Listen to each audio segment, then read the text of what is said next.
Good morning, everybody in Germany and Ukraine. Welcome to our AHK Ukraine Talk this morning from our office in Kyiv, from our library.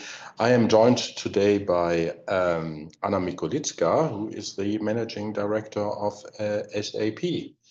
SAP being, or last week, I think, being Germany's most valuable company, from yesterday, apparently Europe's most valuable company, and a market leader in enterprise resource planning software.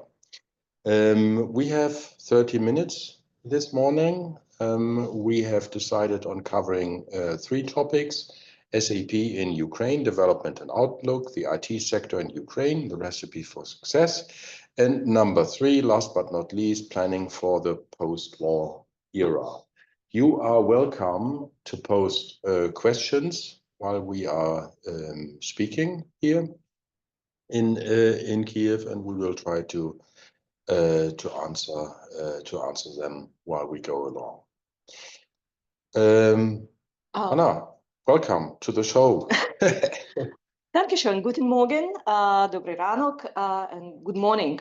Thank you very much for inviting me this rainy but very pleasant morning. And I must say, when we were planning this meeting, I personally, and I think no one could have expected that there wouldn't be a better day to meet with SAP than this morning, backed by the event that you have just announced, that as of yesterday, SAP has become the most valued company in Europe. And I will just very briefly comment on that. Of course, from one side, I'm extremely proud to be working and representing this morning the Europe's most valued company. From another side, I would like to know that it's the sign of recognition, obviously, of the efforts that the company has been consistently doing in terms of enterprise software development, as well as cloud and artificial intelligence technology. But also Europe recognizing technology at the forefront of the development of the continent. We know that in the US, technological leaders, technological companies have been leading the valuation tables for years, and the top three companies have long been technology companies. In Europe, the situation is very different, and even now the top 3 companies are led by SAP. The second one is Novo Nordisk, the pharmaceutical company, and the third one is LVMH, the luxury brand company from France. So this is not the technological trio like it has been for years in the US, but I'm extremely glad that, well, I'm not sure if it is good to say that Europe is following the path of the US in the geopolitical context of today, but the very recognition of technology being the leader of the world's industry, I think this is very good for Europe. And once again, I'm very proud to be representing this firm exactly this morning. Great, thank you. Well, let's get into our topics. Let's start with your story, with SAP's story in Ukraine. When did it start? How did it develop? And what's in store for the future? This year, SAP is marking its 30th anniversary in Ukraine. So we came to the market in 1995. We were one of the early entrants to the post-Soviet Ukraine. And to the best of my knowledge, I might be mistaken, and maybe somebody in the comments will correct me, that we were the first technology company from the West to enter Ukrainian market, which is a sign that SAP has recognized the potential and the need to modernize this post-Soviet country early on. Mm-hmm. Since 1995, the company has been obviously growing and developing naturally, but also organically, but also inorganically. Throughout its existence, SAP has been acquiring other companies globally, and some of them had presence in Ukraine as well. And those teams were were being incorporated into our Ukrainian team. There were two acquisitions, company Visiprice and company Abacus, and more to come. Last year, SAP has acquired. Were these Ukrainian companies? No, these were not Ukrainian companies. They were incorporated elsewhere, but they had substantial teams in Ukraine. And these were developers teams.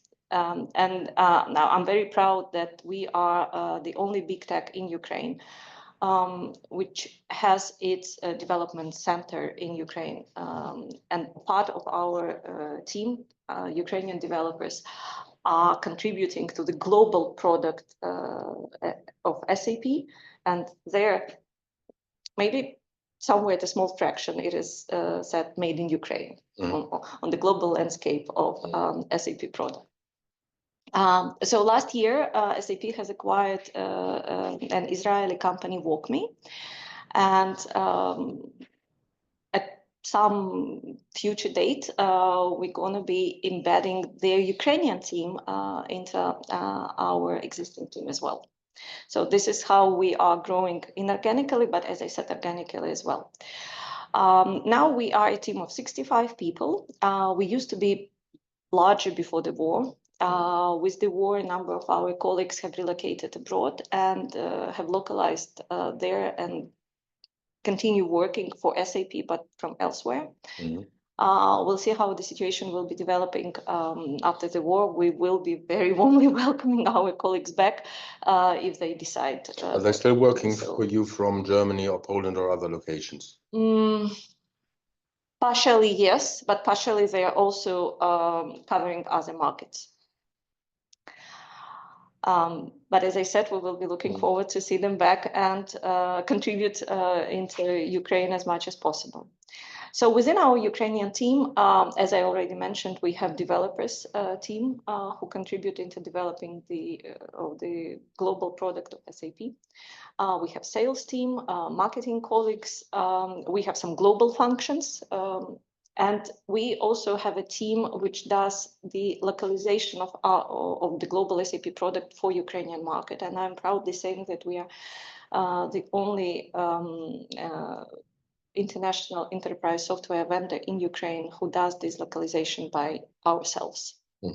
So localization of local accounting rules, of language translation, which is also so important in Ukraine.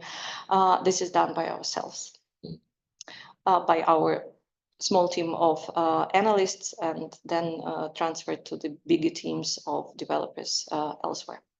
So this is what we are in Ukraine. Proud and very energetic team of professionals.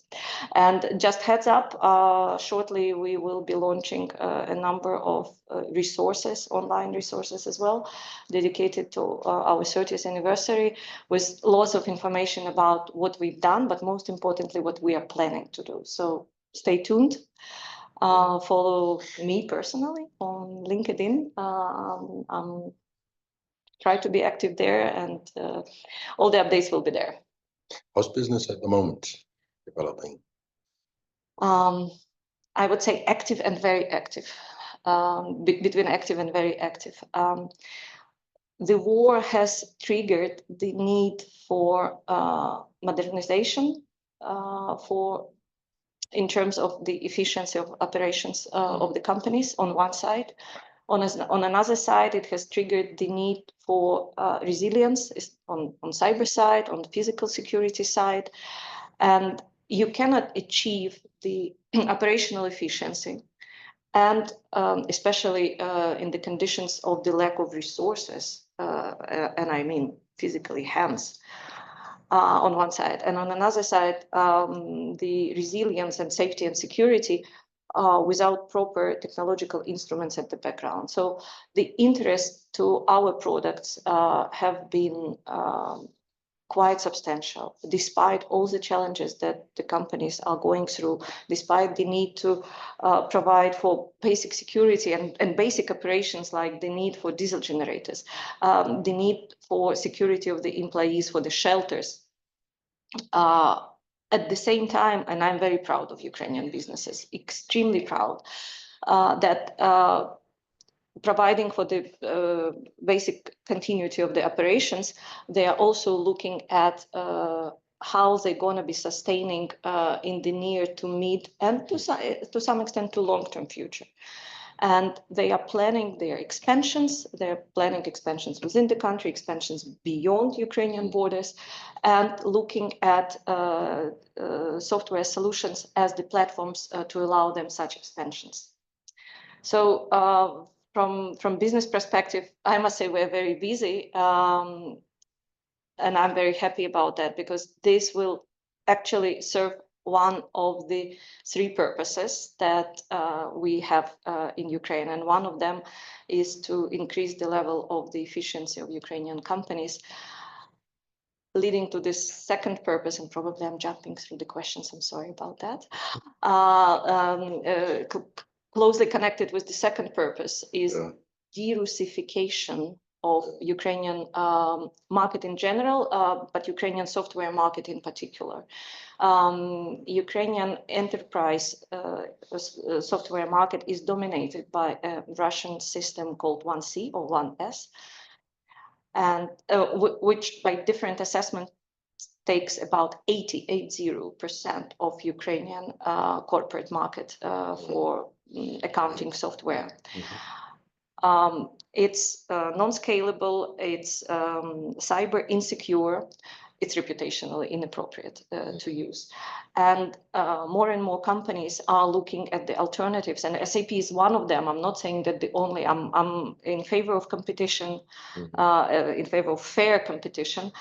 And I'm very glad that Ukrainian companies are looking at the alternatives to get away from this Russian software.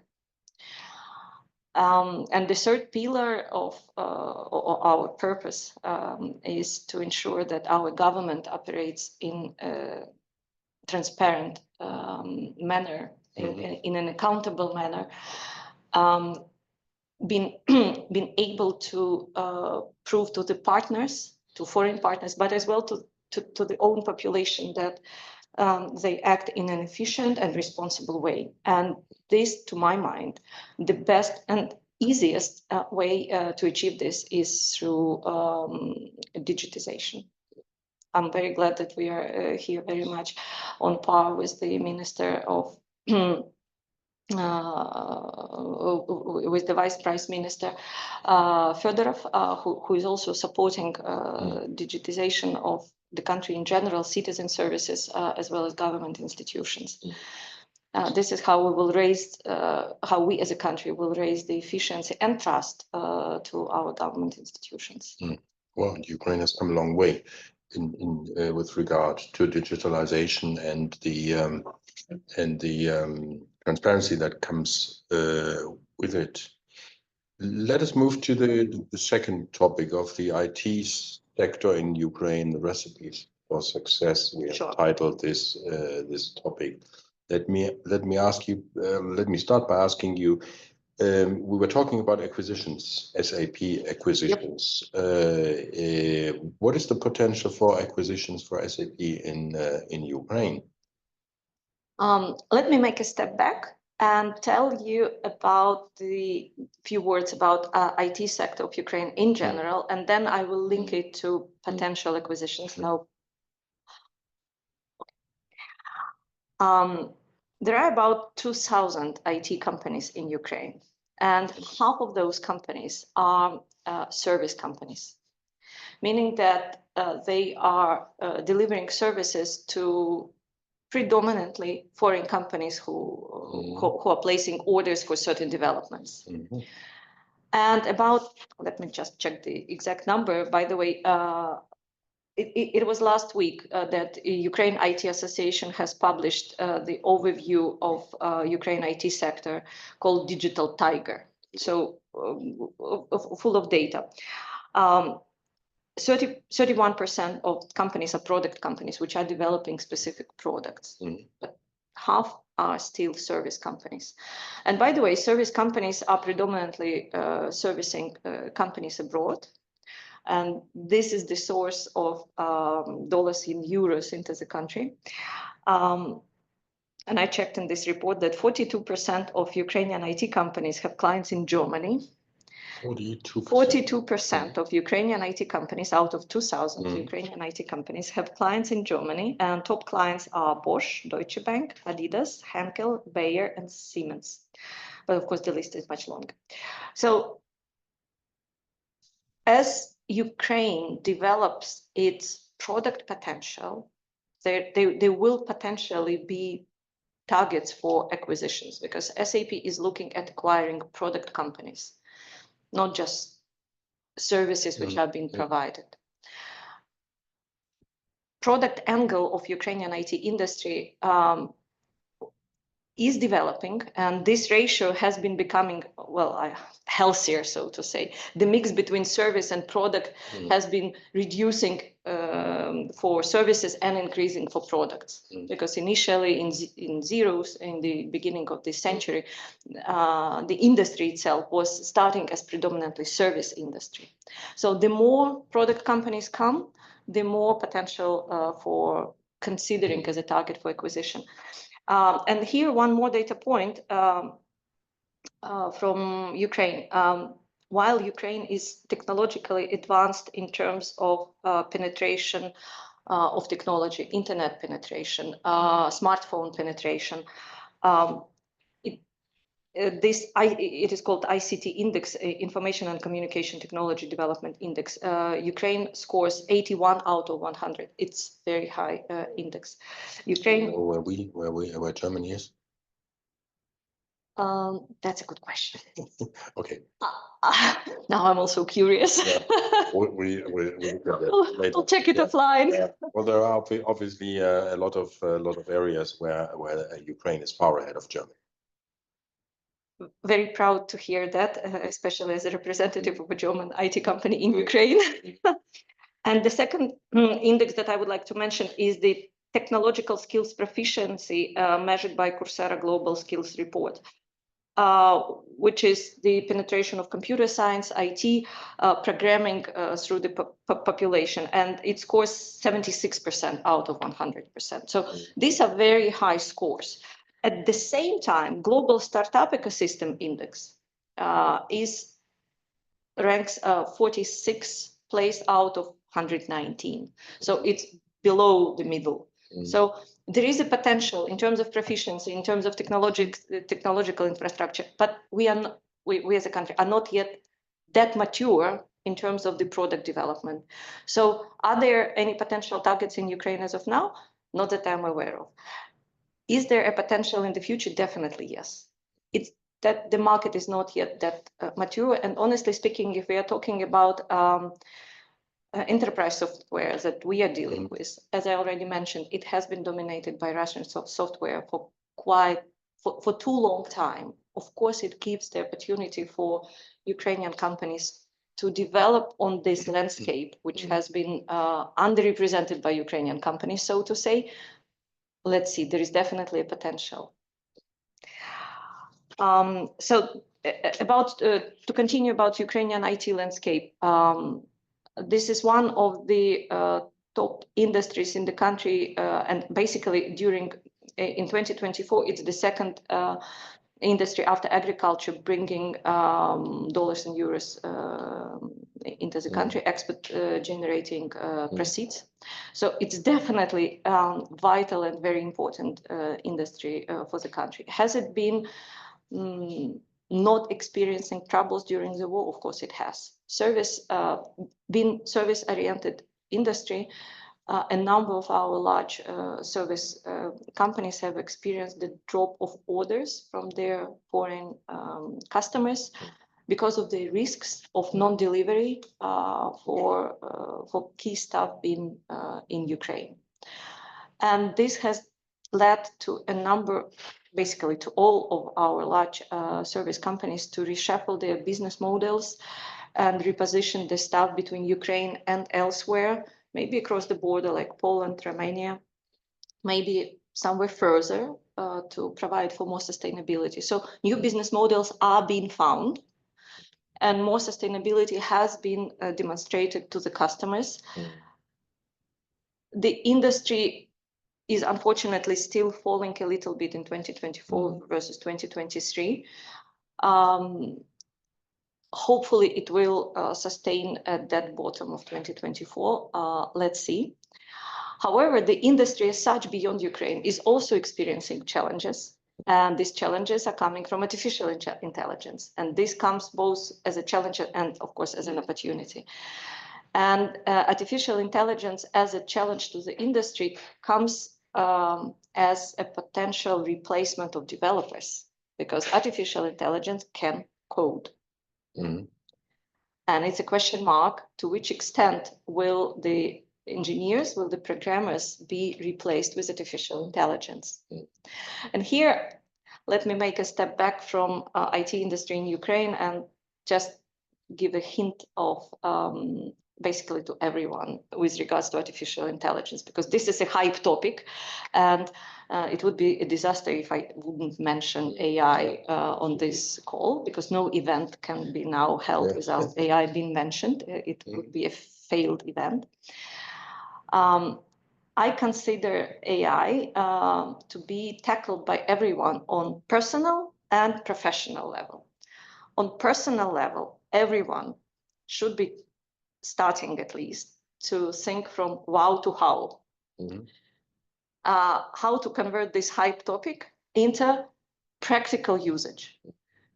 By now, I think everyone should have already mastered large language models, replacing search platforms into using ChatGPT and analogs.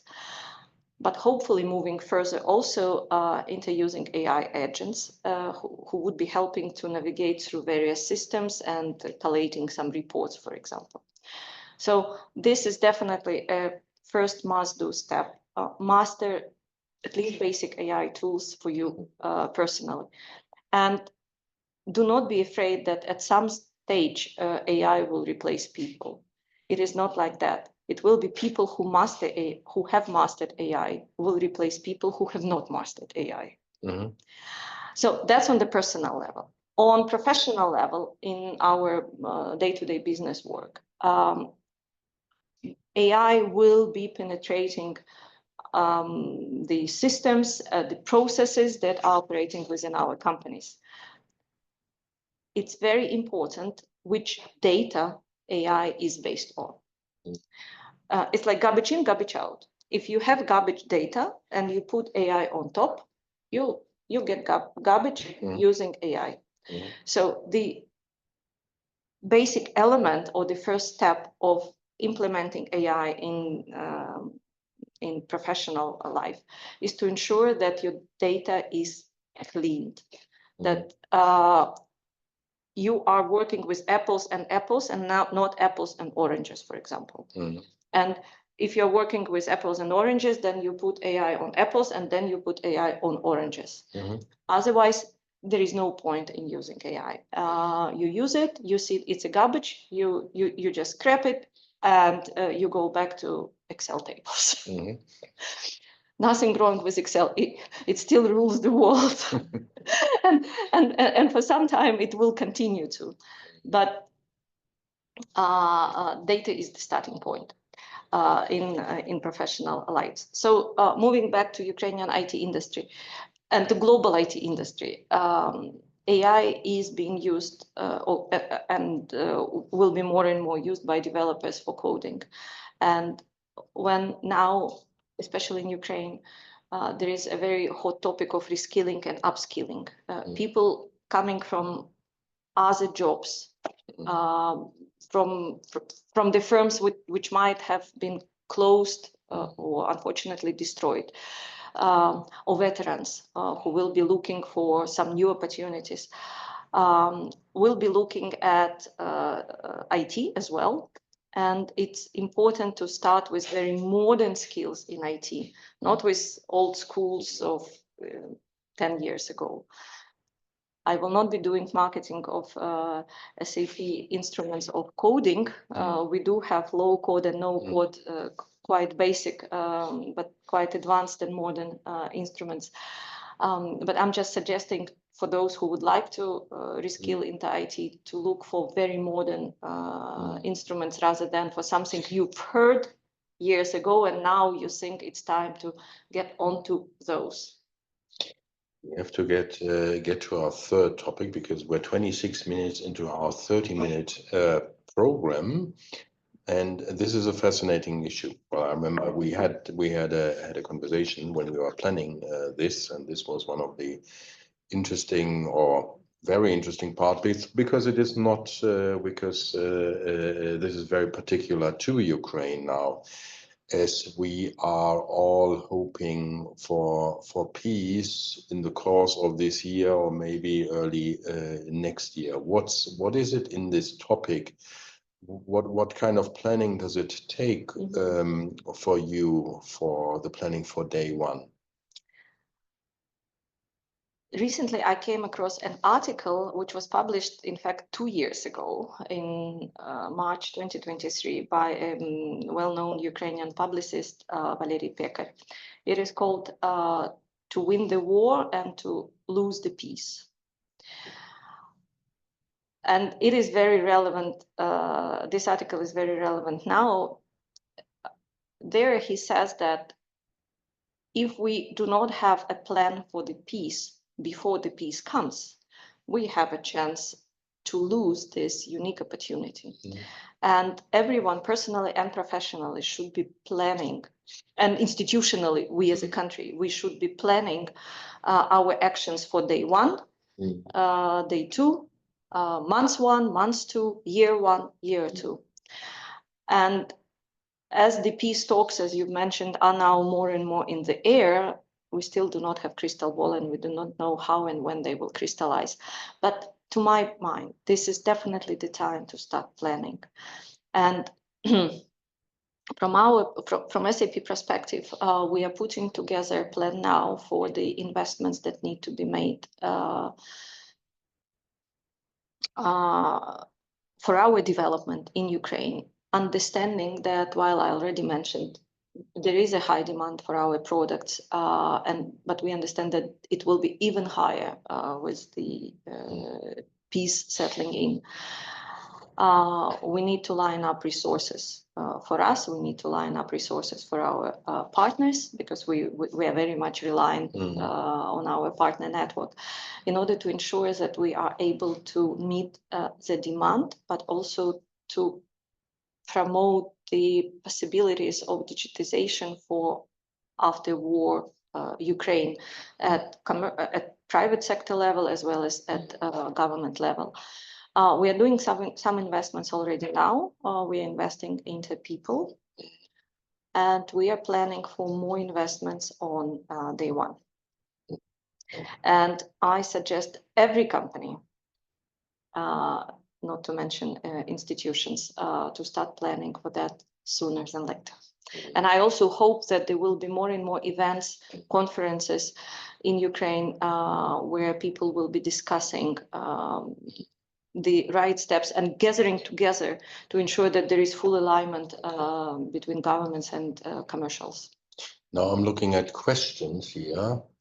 One of them by Alex Janovich says, "Hi Anna, great point regarding 1C replacement. What exactly are the steps of SAP in this? Any chance to offer comparatively cheap substitution?" Okay, thank you very much for this question. Kind of expected, and I'm very glad that you asked it. Cheap substitution, let me start from the end. Cheap substitution, 1C is not cheap. It's it is the wrong assumption. The very fact that you do not pay for the license, sorry, not you, but the company might not pay for the licenses does not mean that it's free of charge. There is generally a bunch of people at the back who support this system, basically who code this system. And one thing, you need to pay for these people, and second thing, you need to rely on these people because you are not relying on the vendor, you are relying on the people. And once these people are gone, they just stand up and leave. You're basically left without support with the system that you do not know how it runs from inside. So it's definitely not cheap. Now, SAP offers three 3 products for small companies. It is called SAP Business One. For medium-sized companies, this marketing name is Grow, and for large companies, the marketing name is Rise. They are all localized for Ukrainian market, and we are talking about them in about all of them in Ukrainian market, and happy to discuss if there is a specific question. There's another question that I would like to leave to you, talking to Alexander Starodub, who is the CEO of a manufacturing company in Lviv. I will give you his contact details, so you can give him a quote. We're overdrawing, but we can do this because this is exciting stuff. I wanted to get back to one word that I have learned from you in our preliminary discussions: cash cushion. I think this is quite interesting, and not just for software companies. Can you explain Elaborate on that? What you were thinking of? First, I heard this word from one of the customers, and then I heard it more and more from other companies, obviously in 2022 with the start of the war. Companies started piling up the cash cushions for force majeure events, largely related to safety and security and their basic operations, as well as to potential need for energy independence. Now, as the companies have built up their processes, been sustainable and relatively independent, and still having cash cushion, companies are reassessing whether this cash cushion should still stay intact, or can it be reduced and reused for other business development needs, for example, modernization of hardware or fixed assets, or modernization of the processes through digitization. And more we are talking to potential customers, to new companies in the market who are willing to relocate part or large part of their cash cushion into digitization, because this is part of their planning for post-war. You cannot really plan your modernization on day 1 to be available on day 2. In order for it to be available on day 2, you need to plan for it in day minus 300.